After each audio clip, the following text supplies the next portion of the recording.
What's up, guys? JK Disc Golf here, and today we're going to be talking about Brodie Smith's first professional event and what are the takeaways. Was there any good signs? Was there any bad signs? What's to look forward for the rest of his career?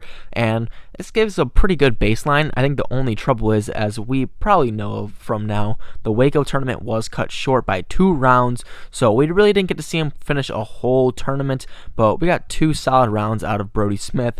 And I think the first thing to do is, how did he shoot those 2 rounds? Well, the first round he shot 2 over, which was 976 rated, and the second round he shot even, which was 979 rated. So he's averaging around that 970-ish range, which you might not be looking at as perfect, or maybe not pro standards.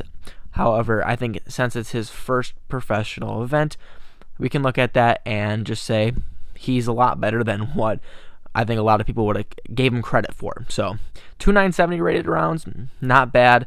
Obviously, he still has a lot to work to do, but it's a very good baseline, and it's better than a lot of people expected him to do.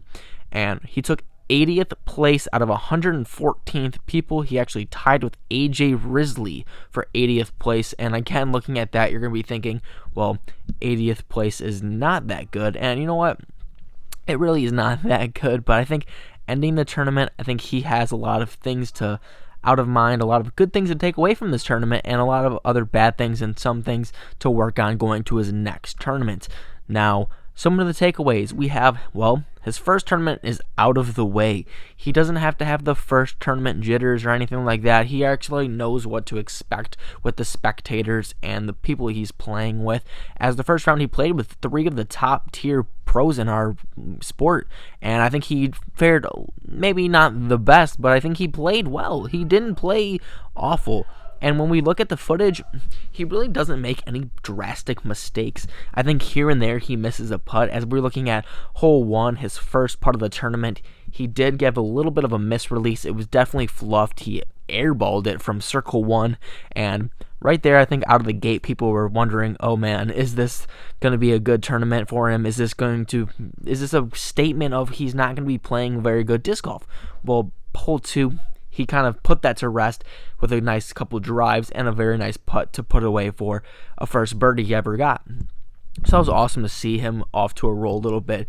And if we look at a scorecard from day 1, there was a lot of birdies and a lot of bogeys. And that's very much expected him to see because we just didn't know at all. So I think the colorful scorecard with him is something I think where he's going to have to get used to.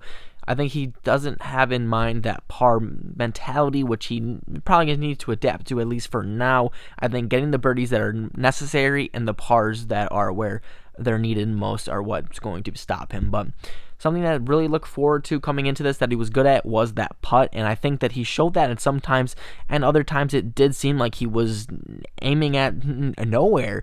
So that putt still needs to be solidified. We obviously see him in practice rounds hitting very nice putts, but going into tournaments, obviously if you ever play tournaments, you know how it goes. Your putt's not as fantastic as it usually is, and we definitely saw that from him. He definitely missed some putts that he should have made, and that's definitely okay for the first tournament. I'm not going to say he doesn't have jitters. I know he definitely was feeling nervous, as he said, but there's a lot of takeaways again from this. As, like I said, the first tournament's out of the way. His drives were good. He was missing his lines not by much, and those putts were, again, not missing by a lot. He just needs to make it a little bit more fine-tuning, and I think with experience, that will definitely come, as he's made a very broad statement, or a very prevalent statement, that he's only been playing disc golf for 73 days.